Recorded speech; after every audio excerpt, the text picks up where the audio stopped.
Today in the garage, we're recording live from Autotech Detroit 2024, and we're talking about connected cars with BMW North America. Let's go.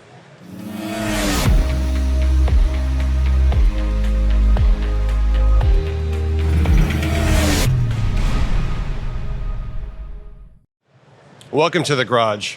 I'm John Heinlein, Chief Marketing Officer from Sonatus. We're recording live from Autotech Detroit 2024, and today we have a special guest from BMW North America, Dr. Oliver Rumpf-Steppat. We're going to talk about connected cars. Oliver, welcome to the garage. Thanks for having me. Nice to meet you. We always like to have our guests introduce themselves, so tell us a little bit about you and your background. Well, I'm Oliver Rumpf-Steppat. I'm in charge for infotainment, driver dynamics, and connected drive in the US. Basically taking care of all the requirements and the validation and the operations of the whole connected drive fleet that we have in the US with over 1 million cars. I came here after working a while, over 25 years in Munich for BMW. I came here to BMW NA, which I really much enjoyed, so I localized here and stay here. That's fantastic. And so maybe we always ask a fun fact about our guests. So you're a German background, you've been in Germany for a long time, yes. But you live in New York. I live state New York, yes. Yeah, you stay in New York. That's fantastic. So I mean, my fun fact for the day will be, everyone wonders I have a German last name and everyone starts speaking German to me. Also können wir Deutsch reden. Exactly. Unfortunately, it's been 100 years since my family doesn't speak German, so we have to do English today. I'm fine with that. So there's my fun fact of the day. Okay. Well, so tell us about your responsibility at BMW and what you're working on. Well, basically, all the vehicles are mainly developed in Munich, Germany, but there are quite a few things that are US specific, and we try to take care of that. Like the US customers like certain things special. There are special regulations, streets are special. There's satellite radio, which is only in the US. So we take care of all the requirements that we have to ask Munich for development, but we also take care of the implementation and the validation of those things. That's the major part of my responsibility for infotainment and for driver's assistance systems. And in addition, I'm in charge for the connected drive operations in the US. We're operating call centers in the US. We're making sure customers get the help if they need it. Oh, that's great. So it's not only localizing requirements, but also operations and being involved in that. That's fantastic. That's really a very interesting part of that job too. That's great. Well, I'm a huge BMW fan. I've owned a couple of BMWs. Currently I have a BMW X1, which I like driving in the mountains. It's a good fun car. But I remember the first time I drove in BMW that my wife said, you should try BMW. She had owned BMW in the past, and I had owned other cars. And she said, you should try it out. And I was shocked because I drove an SUV. I had an X5 for a long time. And it's a very big car. It's a very tall car, but it drives like a sports car. It is. And I was very surprised, and I just fell in love with it immediately, and I bought one right away. I think that's something special about BMW. You have to drive those cars. Yeah. Only look at them. They're looking great, but they're driving even better. Yeah, it's once upon a time, I don't think it's your current slogan, but it was the ultimate driving machine. That used to be your slogan. And I thought, that's nonsense. It's totally true. It is. It really feels like nothing else. And it's sheer driving pleasure. That's the new slogan. I like that even better. But yeah, it's absolutely true. So that's my free endorsement. But I totally mean it. I really love it. Software has been a growing important focus for the industry. Here at Autotech, SDV is a major focus of the conversation. They have an entire track on software-defined vehicles. Tell us about BMW's focus on software. I know that there's a huge investment in software you're making. Right. So we started developing software in-house quite a few years ago. We have, I don't know how many thousands of software developers worldwide. It's not only in Portugal, in Munich, in China, in India. And we started to doing more and more features in-house instead of just sourcing them from suppliers, because we really think some things are very special about BMW, for example, the HMI. And we do those software parts in-house, and we combine it with software that we're buying in. Right. And we're trying to be attractive for software engineers. So that's why we found in the beginning was a sort of BMW Car IT, a small company that BMW owned that was very attractive for computer science engineers. And this grew and grew over the years. That's great. And so thousands of engineers doing software in BMW today. That's great. I don't know the exact number, but it's a big number. I think every OEM across the industry, you're hearing a shift. You're seeing a shift where OEMs are trying to bring software development in-house. Right. Of course, there's tier ones remain important, no doubts. But I think historically a lot of software was kind of outsourced to tier ones effectively, but you're seeing a shift towards more development in-house. So it's great to see BMW taking a lead in doing a lot of development there. It's very impressive. I'm convinced it's the right way.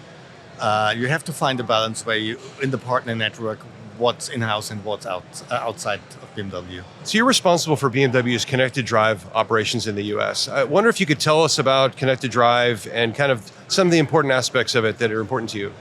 Connected Drive, BMW does Connected Drive for quite a while. I don't know how many years, but we started with Connected Drive when it comes to safety aspects, like the automatic collision notification. If an airbag deploys in the car, you automatically get connected to our call center. There is a voice connection established with the customer that's in the car. We're trying to get voice, we're trying to get information about what's happening there, or how many people are in the car, how many passengers are in the car, what the injuries, so that we can inform the paramedics right away so that they're getting to the place of the accident prepared. That was the start, and after that we could introduce several other services. We had a concierge call. We still have traffic information that's under Connected Drive. And sometimes a lot of driver assistance systems were communicational-wise under the umbrella of Connected Drive, which is not the case anymore. We have Connected Drive as a part of the vehicle delivery to the customer. It's free for 4 years. Mm-hmm. After that, you just have to renew. And we combine it with additional subscriptions that's coming up now. So I know BMW has made a big commitment to a diversity of engine types. Of course, you have incredible ICE engines, but you've also rolled out a number of very impressive EV models as well. And I think you're doing a lot of other connected services special for EVs as well. Can you tell us a little bit about your roadmap for EVs and what you're doing there? Not sure about the roadmap, but we're doing a lot of special things for EVs especially. For example, if you go on a road trip and you have a car with a state of charge and a battery, our navigation system will lead you right away to the charging stations on the way, on the route to your destination, so that you don't have to wait for 1 hour, 2 hours for charge your car, but you get charging breaks like 10 minutes, 15 minutes, 30 minutes, whatever is appropriate. So it gives you a nice travel experience when you go there. I agree, it's not like if you're driving with your car 500 miles on one piece. But you have some breaks, which is, by the way, very healthy. And that's something we do for EV. We also try to prepare the car for charging stops, like the batteries, preconditions. Those are things we're doing for EVs, especially when we go on the road trips.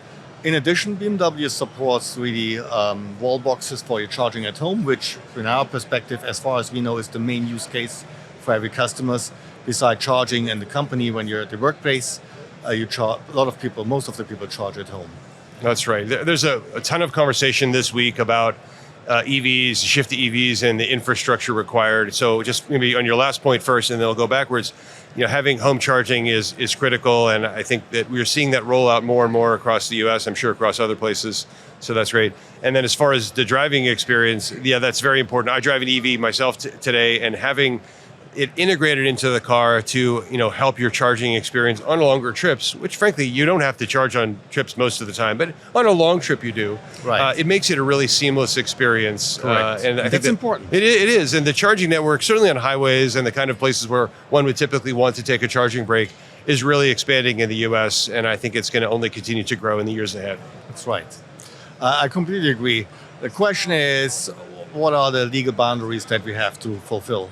So at the moment, a lot of governments in the world, they require, stop of combustion engine at some point of time. We're not sure whether that stays that way or whether it changes. We're trying to follow the market. We try to give the customer the power of the choice. Right. That's what our CEO said. We're trying to support combustion engines as well as electric vehicles. We're also good investing in hydrogen as another alternative fuel. Yeah, it's true. Hydrogen is often not talked about as much, but I think hydrogen will absolutely have a place. I think there's certain types of vehicles in certain situations where being able to refuel rapidly will be extremely beneficial. Right. For most people, actually, EV is a great choice, although not everybody knows that yet. But I think hydrogen will have a place, and so it's good to hear that investment. I didn't know that. No, we have a fleet running in the US with hydrogen cars. That's great. And by the way, EVs driving behavior is fantastic. The instant acceleration it's phenomenal. And most people that I know that started driving an EV don't come back to the combustion engine. I've been driving an EV for quite a few years now, and I'll tell you, it's very hard to go away from it. You miss it whenever you're driving a gasoline car. I hope you drive a BMW. We have great cars. I really appreciate it. And you and I serve on the Auto Tech Advisory Panel. This amazing event we're at, and I wonder, what are you seeing around the show? We've had many conversations around some of the important shifts in the industry, particularly around software and software-defined vehicles. What are some of the things you're seeing at the show, and you've been at the conference sessions as well? I think there is a common trend that connectivity is one important pillar that we have to consider in the future, especially in a country like the US, where you have a lot of areas where you lack connectivity because there's no coverage. You have to find, as an OEM, to find a way utilizing connectivity at the same time supporting the features without connectivity. Right. That's something you always have to take care. I think we're doing a good job there. But also that the complexity of the features is getting higher and higher in the vehicle, so that we have to, I like to avoid the word educate, but basically to take the customer with us on the journey that his car is not only a vehicle as it used to be 20 years ago, but you have more features, more possibilities in your car. And we try to keep the car fresh over time. So it's not only you buy a car once at a time, but after a while you may have the possibility to subscribe to something. You get new features on your car so that the car looks fresh, even when you sell it again to the next customer. That's right. So many important things you just mentioned there. First is connectivity. All of the major US cellular providers are sponsors of this show. And so it's definitely very important to understand how vehicle connectivity is evolving and improving. But then you also said something really important, which is, as we talk about connected vehicles, and there's a big trend of cloud native design, where having the cloud connectivity allows you to do very impressive things, but you can't always rely on it. So you have to design it in such a way that the vehicle can be independent of the cloud. But when you are connected, you have additional opportunities to move compute into the edge or into the cloud. So I think that's a really, really important opportunity. And then as far as ongoing services, you mentioned upgradability. That's a topic of almost every conversation. Is one of the huge benefits of software-defined vehicles is the ability to provide not only services, as you mentioned, but just more generally upgrades and improvements over time. It's something Sonatus is working on as well. We think that's very important. And having the kind of flexible foundation under the vehicle to anticipate that future is critical. So I think that's a really great observation. I agree with you. And BMW has a history of upgrading the vehicles. We delivered 3 upgrades a year already. We're working on do this more frequently. But it's also keeping the balance between keeping the car fresh, giving the customer new features, and don't overwhelm him with changes he doesn't anticipate. So if you drive a car and you park it at night and the next morning you get into a car, you've got the software upgrade in the car and the car behaves totally different, that's not something we pursue because that the customer would not appreciate. Right. Yeah, it has to be a gradual path and a natural evolution over time. Right. And I've seen it, it's so interesting, I've seen many feature upgrades in my car, and what you see is that there are always sensible changes that make the experience better. And you're like, they were reading my mind, because now it's something I was hoping would happen, and it works better. Then we did it right. I know. And I think thanks for the compliment. I know. And I think that's the kind of experience that customers have come to expect in their mobile phones. I think a lot of times people say vehicles are smartphone on wheels, and we really disagree with that. More like a data center on wheels. But the idea of taking the upgradability of a mobile phone is a helpful thing to think about, because customers absolutely expect their mobile phones to get better. And I think more and more they're expecting their cars to get better. Yeah, okay, the underlying driving experience is still there, but from the screen, from the features, from other capabilities, they're anticipating and growing capabilities over time. Well, that's something we have in common with the phone industry. But there are other things where we are different, because customers expect everything to work perfect. And that's the hard part of the business. That's right. They don't accept glitches that they're used to accept at their phones. That's right. Yeah, we totally agree about that. And that's why we strongly reject the idea of smartphone on wheels, because your smartphone doesn't work, you reboot it and you're good, but you don't want to reboot your car driving down the highway. It might not be the best experience. Yeah. And that's why there's so much focus on safety certification and safety isolation in vehicle systems. And that's why, as the vehicle evolution, the architecture evolves, we're going to see these partitioning of safety systems and non-safety systems that will continue over time. And we're trying to bring, Sonatus is trying to help bring some of that expertise of workload isolation from data centers into vehicles as well. So it's one of the things we work on. I know you were on a panel yesterday at the show. Tell us some of the things you talked about in that panel. Well, besides connectivity, which I mentioned already, that we started to bring up a third-party app store in the car that enables the world, programmers, to develop apps for the customers, and that can be sold, can be subscribed to in this third-party app store that we offer in our head units. That's the great. Latest generation. That's great. So another example of how the vehicles can be extended with additional capabilities. And it's a slow-growing business at the moment. It's still in the how should I say in English, child shoes, like in the beginning. Sure. But I think I'm convinced this will grow over time, and there's a lot of opportunities coming up. Yeah. I mean, understanding the point we made earlier about safety, and of course that we're talking about maybe entertainment experiences, not safety experiences. The fact is, I think that kind of expansion of app and experiences in vehicles will only grow, particularly as autonomous driving levels increase and people are able to take their attention off the driving experience over time. Maybe not so much today, but in the years ahead. I think it's a great investment for the future. There are some opportunities. At the same time, we have to make sure, and this is the provider of the third-party app store, that things are safe, don't distract the driver too much, and follow rules. And at the moment, we don't see any level 3 or level 4 driving on the streets coming up too soon. That's Even right. though there are some cars on the way. I agree. I mean, you're seeing some, level 2 plus, maybe some limited level 3 deployment, but that's still in front of us. And so I think it's a journey for this App Store model. I mean, I'm reminded that when the iPhone first came out, the App Store was very rudimentary and very limited. But in the years ahead, it's become a multi-billion dollar. I think it's over $1 trillion of value created by the App Store from phones. Yes. And I expect over time that same kind of thing will extend into vehicles over time. Could be. Yeah. Well, look, Oliver, it's so wonderful to have you join us at Autotech. It's great to work with you on the advisory panel for the show, and thanks for your help there. And we appreciate you spending time with us. Thank you very much for having me here. It was a great time. Thank you. If you're enjoying these episodes, please like and subscribe and join us for future episodes in the garage. We have many other episodes from Autotech Detroit, and we'll be seeing you in another episode again very soon.